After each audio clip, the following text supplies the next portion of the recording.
Hi everyone! In today's video, we answer a question that many purchasing agents or warehouse managers often ask. Should I buy a 4x4 or a 5x5 platform scale? We'll discuss this next.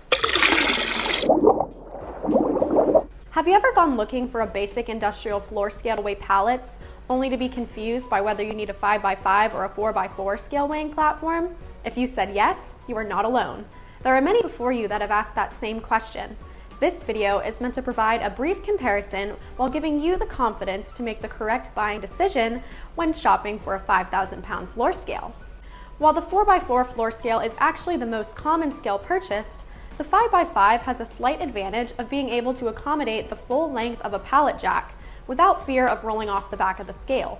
So if you have the room in your warehouse, then you should strongly consider a 5x5 platform scale. One thing to watch out for, since some 4x4 platform scales are mass-produced, some manufacturers may try to use a thinner deck plate that is more widely available.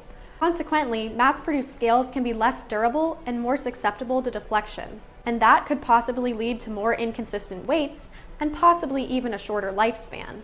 And don't forget, if you're looking to roll a pallet jack onto the scale, then you will need to have enough space for a ramp. For pallet jack use, most scale manufacturers recommend a 4-foot long ramp. So if you choose a floor scale with ramp, you will want to make sure that you have the floor space for a 5x5 scale and a 5x4 ramp as well. I hope this video helped you out if you're looking for a floor scale for sale. If it did, it would be great if you hit that like button. Also, check out our website, centralcarolinascale.com as well. Thanks for watching!